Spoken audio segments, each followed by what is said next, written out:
భారతదేశంలో నకిలీ ఓటే లేదు అని ఈసీ చెప్పుద్దా? వెర్రితనం అవుతుంది. భారతదేశంలో డూప్లికేట్ ఓట్లు లేవని ఈసీ చెప్తుందా? టెక్ అవుతుంది. దొంగ ఓట్లు పడట్లేదని ఈసీ చెప్తుందా? పిచ్చి అవుతుంది. అక్కడెక్కడా ఈసీ అన్నటువంటిది కమిట్ అవ్వదు.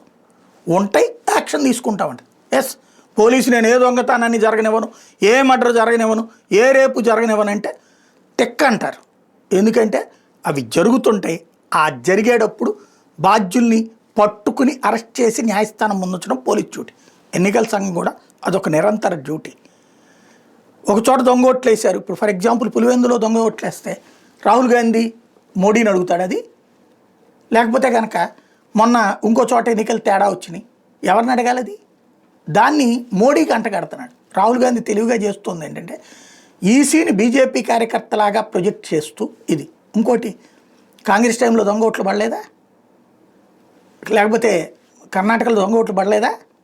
లేదా తెలంగాణలో దొంగ ఓట్లు పడలేదా? అలాగని దొంగ ప్రభావిత శక్తి స్థాయిలో ఉండవు.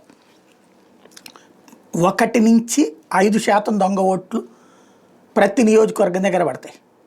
10% పడ్డాయి అంటే అక్కడ ఎవరు బలంగా ఉంటారో ఆ పార్టీ వాళ్ళు వేసే ప్లాన్.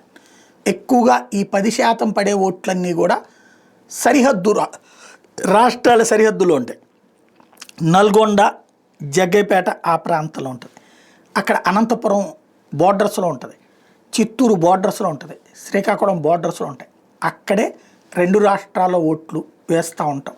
ఒక నియోజకవర్గం వాళ్ళు ఇంకో నియోజకవర్గాన్ని కొట్లేయడం లాంటివి జరుగుతుంటాయి. కాబట్టి ఈసీ అక్కడ ఈ లోపాలు సహజ సిద్ధంగా జరుగుతుంటాయి. ఆ లోపాలని కంట్రోల్ చేయాల్సింది స్థానిక ప్రభుత్వాలే. ఎందుకంటే స్థానిక ఈసీలు ప్రభుత్వం చేతుల్లో, రాష్ట్ర ప్రభుత్వాల చేతుల్లోనే ఉంటారు. అలాగ తన ప్రభుత్వం చేతిలో ఉండగానే జరిగిన ఎన్నికల్ని కూడా వేరే వాళ్ళ మీదకి తోస్తున్నాడు రాహుల్ గాంధీ. అంటే ఓవరాల్గా రాహుల్ దగ్గర నుంచి నేర్చుకోవాల్సింది ఏంటంటే తప్పు ఎదుటోళ్ళ మీద, సక్సెస్ తమ మీద వేసుకుంటున్నటువంటి పరిస్థితి.